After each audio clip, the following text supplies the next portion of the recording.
Hello, in this video I want to help you make macro photos on Samsung Galaxy A14.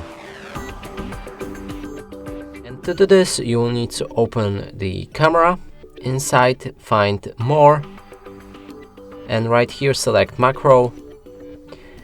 And now pick up your phone, pick the object you want to take a photo of and place it around 3 or 5 centimeters away from the camera.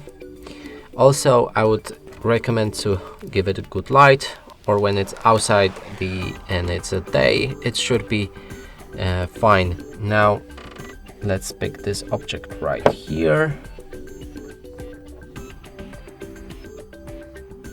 When it's focused, click on this shutter and you will make a macro photo. And that's it for this video. Hope you like it. Please consider subscribing to our channel, leave a like and a comment below.